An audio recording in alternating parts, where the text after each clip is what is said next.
The Chevy Silverado is an American icon. Chevy sells a ton of the things and people swear by them. But the full-size pickup truck landscape is shifting, raising the question, can the Silverado and its corporate twin, the GMC Sierra, still hold their own against increasingly sophisticated competitors?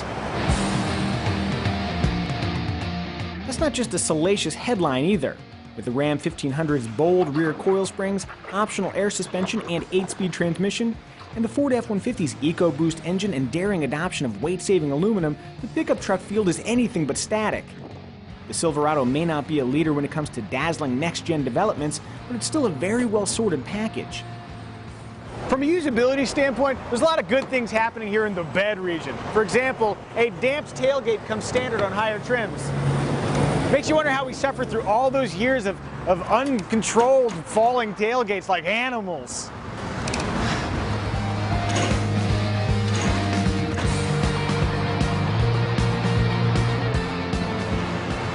I'm also told that the tailgate can be removed very, very easily without any tools. Let's see about that.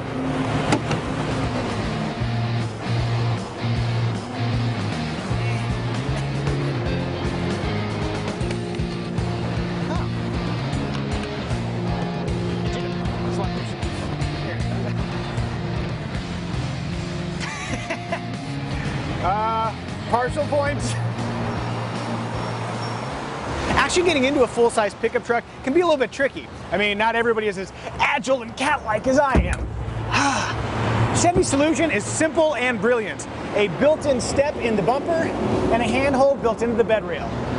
I love uncomplicated solutions to annoying problems.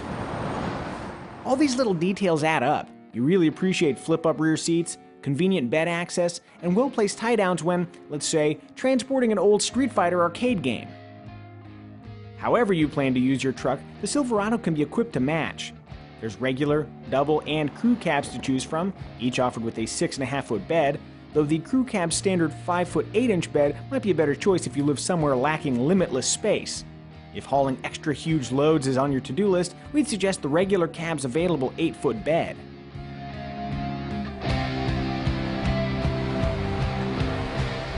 The Silverado might be full-size, but light, accurate steering helps hide some of that mass. At the same time, the suspension does a nice job, a really nice job, absorbing bumps. Yeah, there's a little bit of truck-like bounciness because of that live-rear axle out back, but if you can't deal with that, maybe you should buy a minivan.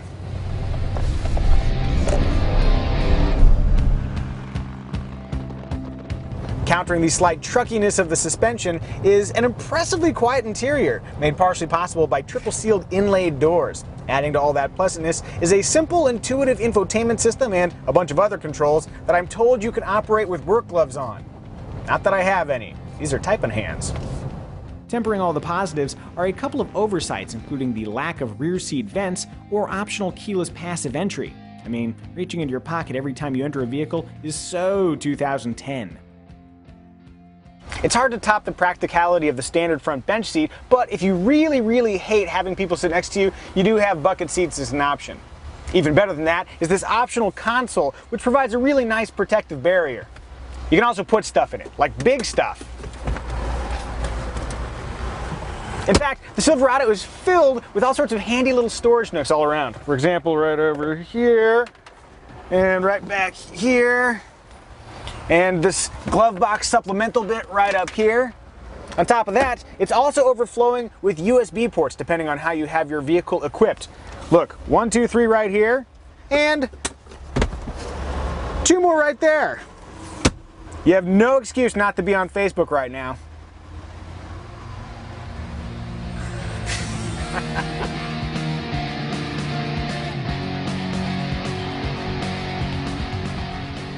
Potentially more interesting than an abundance of USB outlets are the Silverado's engine choices, which include a 4.3-liter V6, a 5.3-liter V8, and a 6.2-liter V8, each featuring all-aluminum construction, direct injection, and the ability to deactivate cylinders under light throttle.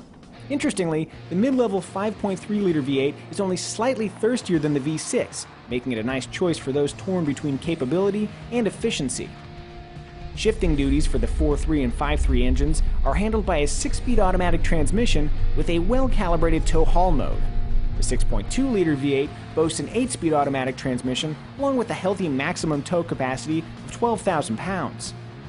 Pricing for the Silverado is as varied as its body and powertrain choices.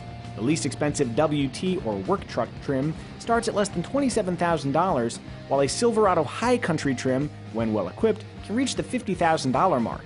Based on those prices, the Silverado sits roughly in line with its Ford and Ram competitors, though truck sales are often greatly discounted from MSRP, so be sure to check the KBB Fair purchase price before you buy. In its most elemental form, the Silverado includes cruise control, Bluetooth phone connectivity, an audio system with USB and auxiliary jacks, 6 airbags, and vinyl floor covering and seats. Niceties like leather upholstery, heated and ventilated front seats, and a premium audio system can be found on higher trims. Other options worth considering include a tilt and telescoping steering wheel, power adjustable pedals, LED lighting in the bed, navigation, movable tie-down hooks, a spray-in bed liner, and what we consider a necessity in a truck this size, a backup camera. Buyers whose off-road aspirations exceed the capabilities of the optional four-wheel drive system might also consider the locking rear differential, all-terrain tires, and off-road suspension found in the Z71 package.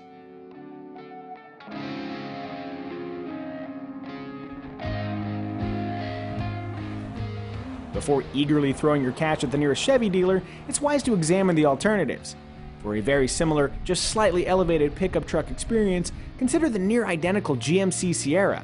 There's also the Toyota Tundra, though it's not particularly efficient, especially when compared to the Ram 1500, which sports an excellent 8-speed transmission and can be equipped with a 3-liter diesel engine that ups highway fuel economy to the high 20s.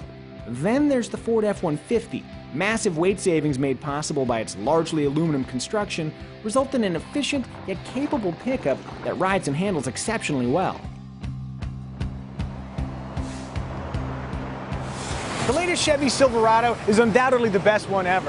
And why not? It's infused with all sorts of really cool practical touches, offers up some really nice features, there's a trio of capable engines to choose from, and it rides nice.